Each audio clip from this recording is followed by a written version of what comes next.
Rated M for mature.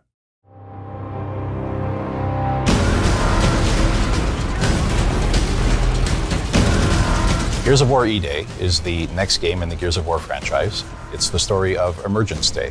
It's going back to the beginning, when the Locusts first come out of the ground and start attacking. It is also a game that has been built from the ground up on Unreal Engine 5 with all new art and all new systems to push visual fidelity to a level we've never achieved before. Gears of War is probably best known as an Xbox franchise, but the PC has always been a very important platform that we're using to bring the most we possibly can to the game.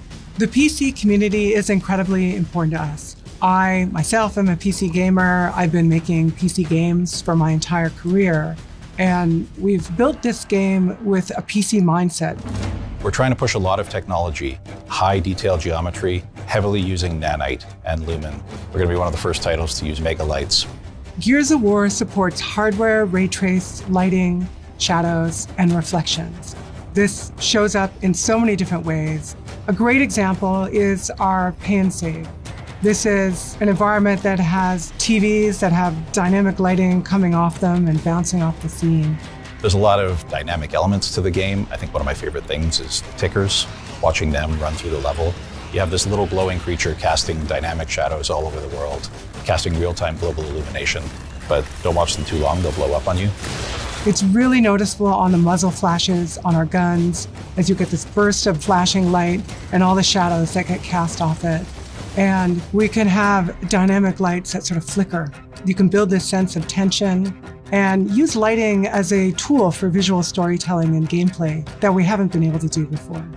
Real-time reflections is something that's very cool for us. We have some really cool elements in the game that are nice and shiny.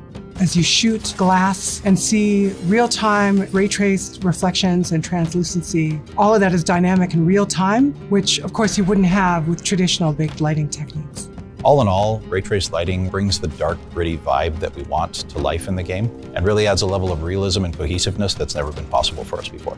And on our ultra spec or our ludicrous spec PC settings, we push ray tracing even farther with higher ray trace samples, more rays, but also RTX Mega Geometry. We're going to be the first Unreal Engine title to show RTX Mega Geometry in our game. This is really exciting because we're a very nanite-heavy title, but there's always been a bit of a discrepancy between what's available for us to happen at raster and what's available for us to happen when we're ray tracing. Mega Geometry allows us to use the same level of detail that we're using for nanite as our ray tracing basis. It pushes the visual ray trace scene to a higher level than we can achieve with Unreal Engine's technologies out of the box. You see some of the examples of foliage or shadow detail that is just crisper and has more fine detail in that shadow. You definitely get a lot more detail in a lot of the rock surfaces. They look just a lot sharper and a lot more correct. And as well, things like barbed wire, things that were just not possible to represent with the amount of triangles that we had available to us, all of a sudden look really nice. Our environments are incredibly dense. We have 100 times the geometric detail in our game than anywhere else. And being able to work with NVIDIA and bring Mega Geometry to this game really is going to show what games are going to look like in the future. DLSS and other super sampling techniques really allow us as a developer to perform more advanced graphics techniques that just wouldn't be possible to do if we were working at full resolution. It's something that allows you to take a lower res image and then using machine learning is able to upsample that to a larger image without really sacrificing the quality. We also support dynamic multi-frame generation, allowing you to push to the highest frame rates possible. And it's so important that we tie this with Reflex. Reflex lowers latency and improves the responsiveness of our game. It's something we think is very important, especially in a multiplayer environment. We're a very competitive game. You want to make sure that you have your enemy in focus and your reticle over them at all times. We want a nice, smooth frame rate, and we want that ultra-responsive input latency.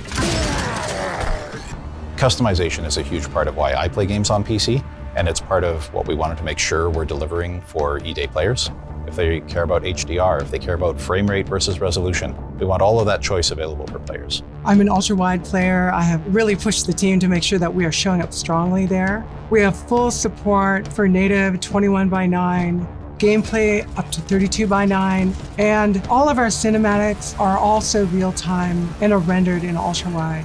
Our benchmark is something that's very important to us. It was something that has always been used by reviewers for years after we ship, and it's something we hope will be that way again. This is a very technically ambitious title, and I think we're going to push hardware for years to come. We've always built our games to showcase the latest technology and push what is possible in gaming. And working with NVIDIA, who share the same philosophy with us, we've been able to bring features like ray traced lighting, RTX Mega Geometry, DLSS, reflex. For players, this means delivering an experience that feels like they're playing a movie with the real-time performance that you expect in a high-end game.